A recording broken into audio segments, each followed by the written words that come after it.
와, 저렇게 낮은 내신으로도 합격할 수 있나? 이제 이런 의문이 드실 수가 있을 거예요.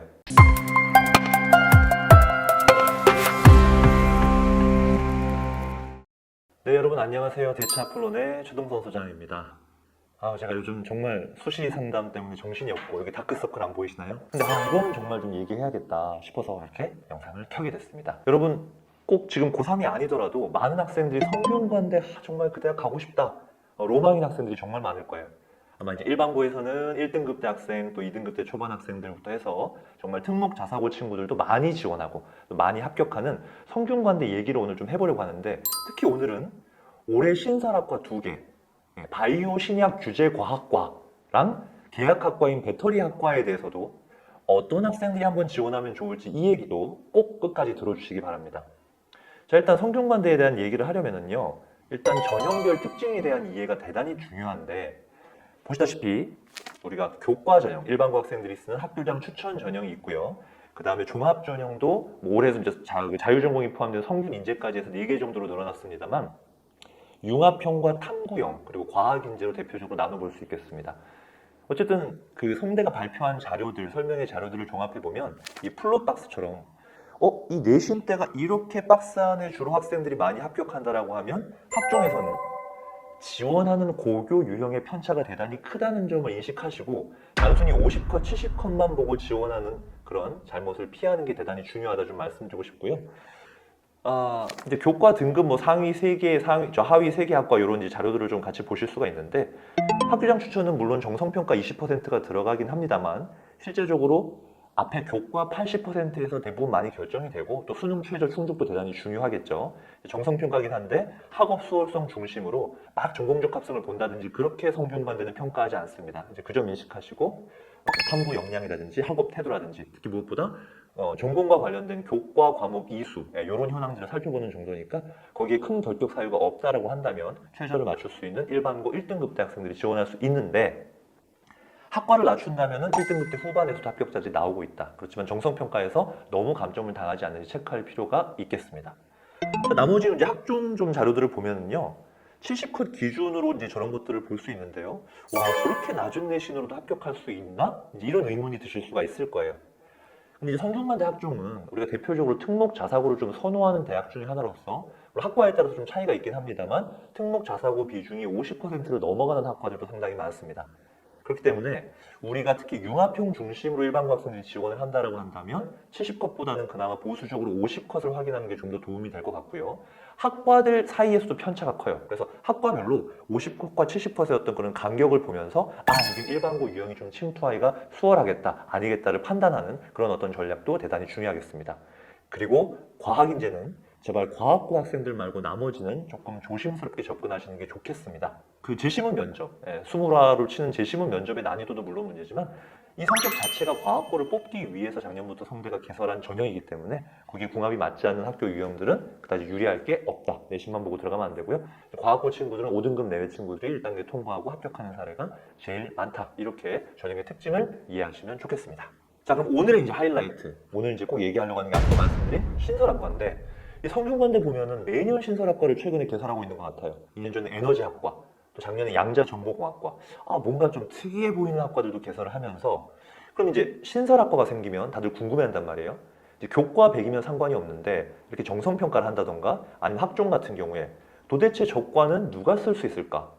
아니, 올해 이제 신설이 됐으면 3년 전 1학년 때부터 준비해온 친구들이 없을 거 아닙니까? 도대체 어떤 친구들이 지원하고 합격을 노려볼 수 있을까? 이 부분에 대한 의문이 드실 거예요. 그리고 실제로 최근에 이제 신설학과 성균관대 신설학과의 추이를 보면 신설학과에서 뭔가 경쟁률이나 입결에서 조금 빵꾸까지는 아니지만 다소 낮은 입결이 이렇게 형성되는 경우도 있습니다. 학교장 추천에서도. 그래서 뭔가 이 두 과에 대해서 기대감을 가져볼 수가 있는데, 첫 번째가 보시는 것처럼 바이오 신약 규제 과학과입니다. 이게 뭐야? 학과 명이 좀 특이하죠? 신약 개발 이런 쪽 같기는 한데 규제 과학은 또 뭐냐? 아마 이제 이 부분에 대해서 의문을 많이 가지실 텐데요.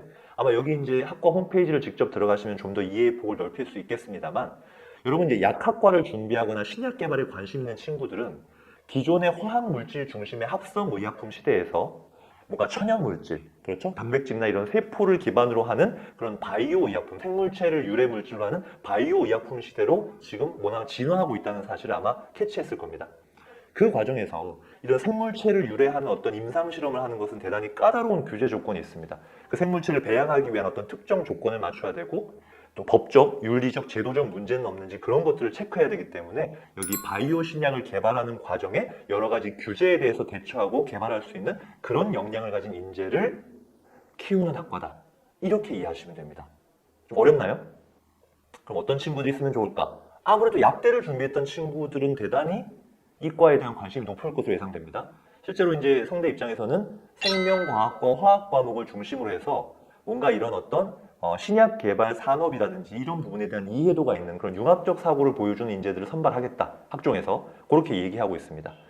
인원은 학추에서 5명이고 탐구형에서 12명으로 적지 않은 인원을 모집합니다. 그래서 올해 신설됐기 때문에 뭔가 이제 신약 개발이나 약학 쪽으로 준비해 오면서 이런 것들에 대한 이해도나 또 뭔가 좀 추가적인 그런 탐구를 추가할 수 있는 친구들이라면 이런 새로운 신설학과에 적극적으로 지원해 볼 것을 추천드립니다. 두 번째는 여러분이 관심 많은 계약학과 배터리학과입니다. 자, 근데 어디 계약학과일까요? 삼성 SDI라는 데를 아시나요? 삼성전자는 많이 아시죠? 반도체학과나 이런 쪽에 계약학과가 많으니까. 자, 삼성 SDI는 최근에 이제 배터리 분야, 전기차 배터리 아시죠? 리튬이온 배터리라든지 이런 것들을 생산하는 회사인데 대기업인데 이제 이 배터리 쪽도 기존에 현재 쓰고 있는 리튬이온 배터리의 여러 가지 단점들을 보완한 전고체 배터리를 개발해서 상용화하려고 하는 회사입니다. 자, 그렇기 때문에 그런 쪽의 연구 인력이나 개발 인력들을 선발해서 나중에 취업을 보장한다. 이런 관점으로 보시면 되고요. 그럼 이제 이런 배터리, 전기차 배터리 쪽이라면 여러분은 어떤 학과들이 떠오르십니까? 그렇죠. 대표적으로 화학공학과 또는 신소재공학과 이런 학과들이 떠오르실 겁니다. 그런데 이제 성대가 얘기한 교육과정 측면에서 보면 이 학과 배터리학과는 전기화학과 열역학이 핵심이라고 합니다. 전기화학과 열역학 뭐죠? 물리랑 화학이 메인인 과목이 될 거고요. 그렇기 때문에 아까 말씀드린 것처럼 화학공학이나 신소재공학뿐만 아니라 전기공학이라든지 기계공학과도 상당히 연관성 있는 학과로 이렇게 제시하고 있습니다. 그래서 물리와 화학을 베이스로 해서 그쪽에 강점을 보이면서 이렇게 어떤 2차 전지라든지 배터리라든지 친환경 소재라든지 이런 쪽에서 나름대로 생기부의 경쟁력을 갖춘 친구라면 올해 신설학과지만 적극적으로 지원해 보실 것을 추천드립니다. 아무래도 반도체나 삼성전자 다른 계약학과보다는 조금 인지도라든지 선호도 면에서 약간 낮을 수 있고 또 신설학과라서 입결이나 경쟁률을 알 수가 없기 때문에 이런 불확실성을 뭔가 지렛대로 해서 올해 적극적으로 성균관대 신설학과에 지원해 본다면 또 좋은 결과를 기대할 수 있겠습니다. 아무튼 많은 학생들이 꿈꾸는 성균관대에 여러분이 합리적인 지원 전략으로 합격진을 꼭 받으시기를 기원합니다. 여기까지 대체학부론의 최동선 소장이었습니다. 감사합니다.